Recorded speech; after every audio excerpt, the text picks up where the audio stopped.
Every so often, you get these figures who are just more than what they seem. They're not just entertainers, they're something bigger. Today, we're going to dive into the incredible journey of a man who went from the silver screen to becoming a real symbol of hope for millions. Let's talk about Pawan Kalyan. This quote, it just nails it, doesn't it? He isn't just an actor. He's a leader, a philosopher, a fighter. That really sums him up. He's this incredibly complex guy, and his story is this amazing mix of movies, deep thinking, and straight-up politics. That's what makes him so fascinating to follow. So, the big question is, how did it all start? Let's rewind a bit. We're going to trace his journey from this quiet young guy into a total cinematic icon. Okay, so he was born right into the thick of it. His older brother, Chiranjeevi, was already a megastar in Telugu cinema. But here's the thing. Pawan wasn't about all that glamour. By all accounts, he was this quiet, thoughtful kid always observing. A complete opposite of the larger-than-life world he grew up in, right? And man, this timeline just shows you how fast he blew up and created his own identity. His debut in '96, that was just the starting line. The real game changer was Tholi Prema in 1998. That movie didn't just win a national award, it made him the heartthrob of a generation. And then, years later, you get these massive blockbusters like Gabbar Singh and Attarintiki Daredi. They just proved his stardom wasn't a fluke. His fans were in it for the long haul, built on real love, not just hype. And this is where it gets really interesting. His roles, they weren't just characters in a movie. They were literally shaping how young people saw the world. Think about a film like Khushi. He was the ultimate romantic rebel, the guy who loved with everything he had and fought for what he believed in. So of course, fans saw a piece of themselves in him. And that authenticity, that's what turned a movie star into, well, an emotion. But who's the real person behind that massive on-screen persona? This is where the story gets really good, because you start to see this fascinating split in his personality. And yeah, this comparison just lays it all out, doesn't it? On screen, he's the rebel, the fighter, all that intensity. But get him off screen, and people who know him say he's quiet, shy, a total bookworm. Seriously, they say he'd much rather be in a corner with a book than at some big industry party. It's that quiet strength that's the real him. This really gives you a peek into what makes him tick. A black belt in karate, that tells you about his discipline.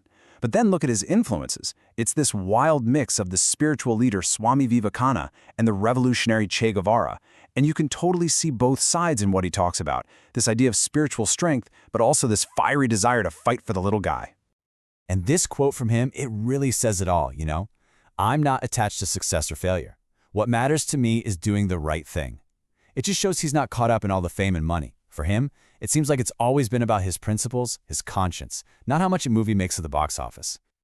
So with that kind of philosophy, it's maybe no surprise he eventually jumped into a whole new world, one that's way more chaotic than any film set.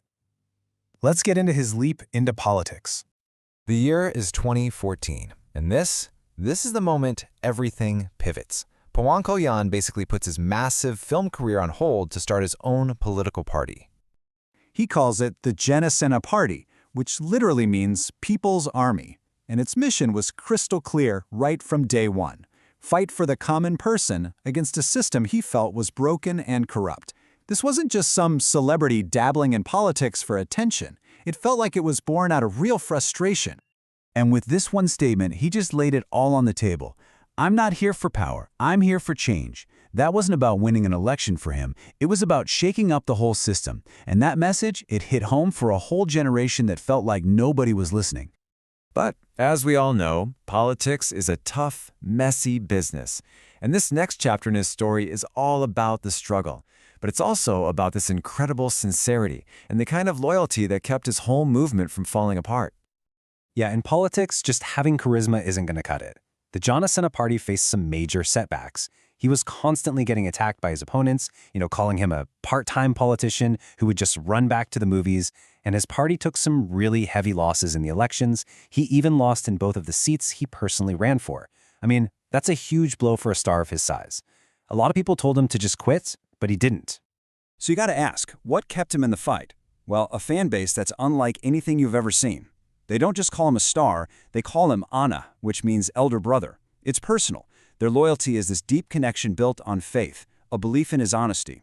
Even when his party was losing, they stuck by him, not because he was successful, but because they believed he was truthful. That's way beyond simple fandom, right? That's a belief in the man himself. So, where does that leave us? What is the legacy of this incredibly complex person? Well, it's a story that's still being written, a mix of power, family, and this fiercely independent spirit. And you have to remember, he comes from the Kannadela dynasty. I mean, one of the most powerful families in Indian cinema. But he has always carved his own path. He never really used his family's name to get ahead, and he's famous for avoiding the media spotlight whenever he can. And this last quote just brings it all home, doesn't it? True power doesn't come from position, it comes from conviction. It perfectly sums up his whole journey. Whether he's an actor shaping culture or a leader fighting for an idea, his power was never about a title. It's always been about what he believes in deep down.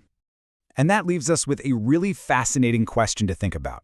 For a guy like Pawan Kalyan, what actually leaves a bigger mark? Is it the characters he played on screen that inspired millions of people? Or is it the political battles he's fighting for what he believes in? It's a question that really gets to the heart of his unfinished legacy.